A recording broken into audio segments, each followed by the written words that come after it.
Esselamu Aleyküm bizi izleyenler ve hürmetli hemkarlarım. Bizim kanalımızda Hoffman kondisionerinin istifadə qaydası əlbəttə ki var. Amma bugünkü videomuzda biz bütün düymələri izah edəcəyik. Yəni tam versiyasını sizə təqdim edirik.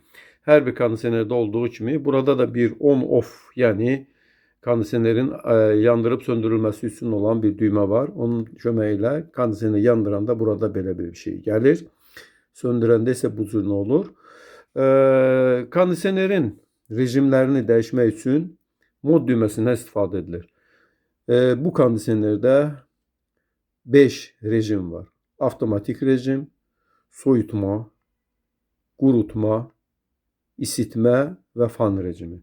İnsanların böyük əksəriyyəti kondisionerin əsasən soyutma rejiminə istifadə etdiklərinə görə biz əvvəlcə bu rejimin izahından başlayırıq. Bu düyməni bir neçə dəfə basırıq və ekranda cool, soyuq və qar dənəzi işarəsi gələndə kondisionerimiz soyutma rejiminə keçmiş olur. Bu deməli rejimdə temperaturu 22, 23, 24 dərəcə ayarlamağı biz sizə tövsiyə edirik. Çünki 22 dərəcənin aşağısında olan bir temperaturda olan otaqda yatmaq soyuq dəyməyə səbəb ola bilər. Amma elektrik enerjisinə qənaət etmək istəyənlərə də bildirmək istəyirik ki, temperaturu 24 və daha yüksək tutmaları məsləhət görülür. Fan düyməsinin köməyi ilə kondisionerin ventilatorunun sürəti dəyişdirilir. Bu klimanın 5-4 sürəti var. Aşağı sürət, orta sürət, yuxarı sürət və avtomatik sürət. Sürət artdıqca kondisionerin soyutma gücü də artır.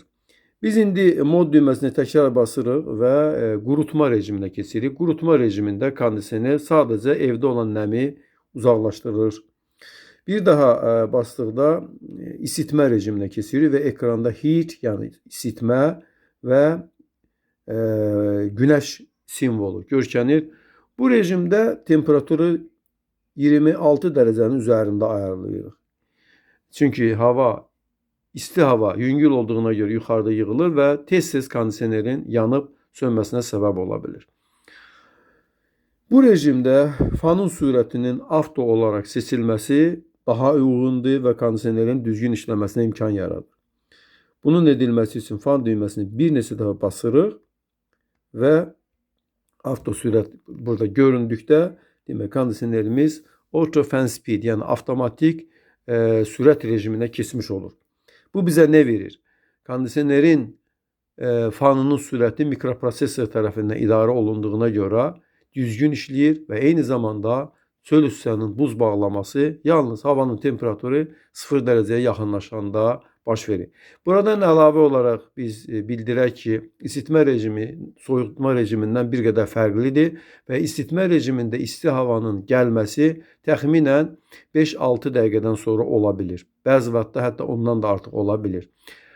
Eyni zamanda isitmə rejimində kondisionerin tam gücü ilə işləməsi üçün havanın temperaturundan asılı olaraq 20-40, bəzən 1 saata qədər çəkə bilir. Bu səbəbdən bir qədər səbirli olmağınız sizə tövsiyə edilir.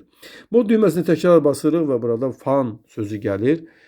Bu fan rejimidir və burada kondisionerimiz adi bir sayğınkeş kimi çalışır. Bu ən az istifadə olunan rejimlərdən biridir. Mod düyməsini təkrar basanda burada auto, yəni avtomatik rejim gəlir. Bu nədir? Bu kondisionerdə avtomatik rejimin temperaturunu uygulamaq mümkündür. Başqa kondisionerlərdə məsələn 24 dərəcə uygulanır. Burada isə istədiyimiz temperaturu uygulaya bilirik. Məsələn, deyək ki, biz 25 dərəcə temperatura nizamladıq.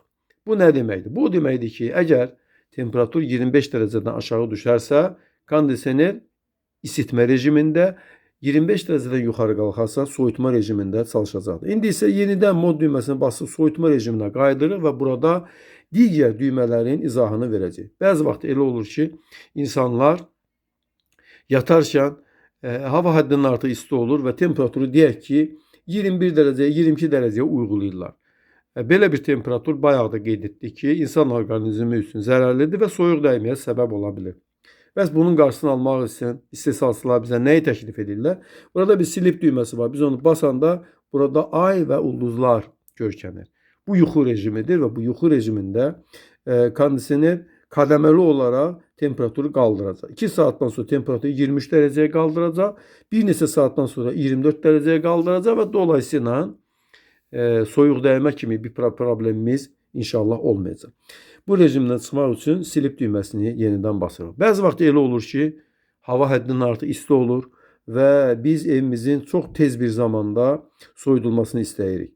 Məsələn, belə olanda insanın əksəriyyəti en yüksek sürəti qoyur. Amma burada bir turbo düyməsi var. Biz onu basanda demək ki, kondisionerin en yüksek sürəti dövrəyə girir və bayaq da dediyimiz kimi sürət yüksəldikcə kondisionerin soyutma qabiliyyəti də çoxalır və bu rejimdə kondisioner adətən 15, bəzi vaxt isə yarım saat işlədikdən sonra yəni pasportu oxumaq lazımdır nə qədər işlədikdən sonra əvvəlki rejimə qayıtmış olur.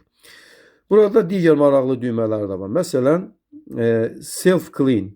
Self clean kondisionerin özünü təmizləmə rejimidir. Demək, söndürüldükdən sonra biz bu düyməni basırıq və bundan sonra kondisionerin özünü təmizləmə rejimi işə düşmüş olur. Hər bir kondisionerdə olduğu kimi burada da swing düyməsi mütləq olmalıdır. Swing düyməsinin yardımı ilə swing düyməsi jaluzları hərəkət etdirmək, yuxarı aşağı hərəkət etdirmək və hər hansı bir istiqamətdə dayandırmaq üçün. Hər hansı bir istiqamətdə dayandırmaq üçün burada bir ikinci həmən düymənin sağ tərəfində direkt düyməsi var. O basıldıqda o biz demək jaluz biz istədiyimiz istiqamətdə dayandırılır. Daha bir maraqlı düymə follow me düyməsidir. Yəni bu düymənin sağ tərəfi follow me'dir. Follow me yəni məni təqib et anlamına gəlir. Bu nə deməkdir? Biz follow me düyməsini basdıqda burada bir insan silueti gəlir və gördüyünüz kimi burada dərhal temperatur dəyişildi. Çünki əlimin temperaturu bu pultu qızdırdığına görə yəni burada temperaturun 26 olduğunu görürük.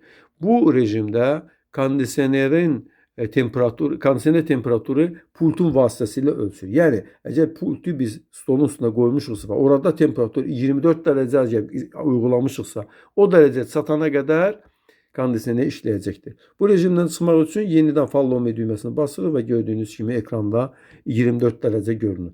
Kondisionerlərin üzərində LED işıqlar olur. Bu işıq onun üçündür ki, biz kondisionerin harda olduğunu bilək və yaxud neçə dərəcədə olduğunu bilək. Amma bəzi vaxtı bəzi insanlara həmin işıq mane ola bilir, onları əsəbləşdirə bilir. Bunun üçün də LED işığını yandırıb söndürmək üçün bu düyməni bura qoymuşlar və onun düymənin köməyi ilə biz onu yandırıb söndürə bilirik. Bundan başqa burada bir timer on və timer off düymələri də var. Timer on düyməsi, yəni zamanlayıcı açma, timer off isə zamanlayıcı qapama düyməsidir. Timer düyməsinin köməyi ilə biz kondisioneri müəyyən bir zamandan sonra yandırılmasını təmin edə bilirik. İndi hal-hazırda kondisionerimiz işləyə vəziyyətdədir. Deyək ki, biz kondisioneri söndürdük və işə gedirik. Səhər saat 8-dir, axşam saat 8-də qayıdacaq. Yəni 11 saatdan sonra evə qayıdacaq. Daha doğrusu 12 saatdan sonra evə qayıdacaq. Bizə lazımdır ki 11 saatdan sonra kondisionerimiz işə düşsün və biz evə qayıdana kimi kondisionerimiz evimizi soyutsun. Bunun üçün kondisioneri söndürdükdən sonra timer on rejimini basırıq.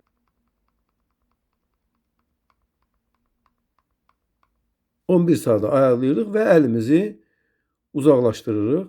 Bundan sonra burada ekranda timer on işarəsi gəlir. Bu nə deməkdir? Bu o deməkdir ki, əgər biz axşam saat 8-də qayıdacaqsa, artıq 7 tamamda kondisionerimiz işə düşəcək və soyutma rejimində, biz burada soyutma rejimində qoymuşuq, işləyəcək.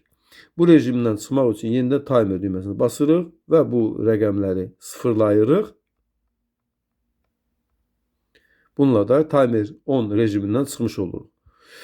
Bəzi vaxt isə başqa cür timer, yəni zamanlayıcı qapama lazım olur. Məsələn, kondisionerimiz işləyir.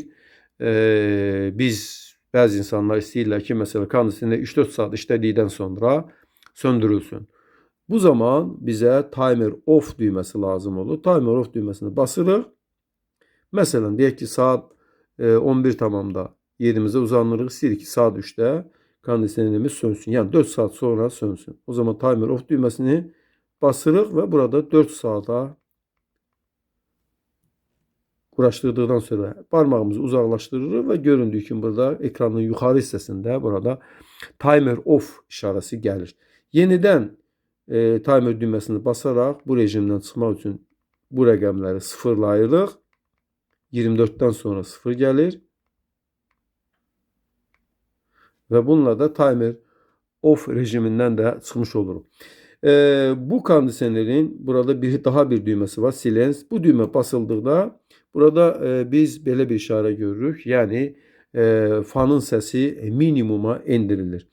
Amma yəni məlum məsələdir ki, fanın yavaş fırlanması soyuğun da az verilməsi anlamına gəlir və bu səbəbdən bir mütəxəssis olaraq sizə 24 dərəcə bu düymə basanda 24 dərəcədən aşağı temperaturda qoymamanızı tövsiyə edirik. Bizi axıra qədər izlədiyinizə görə sizə təşəkkürümüzü bildiririk.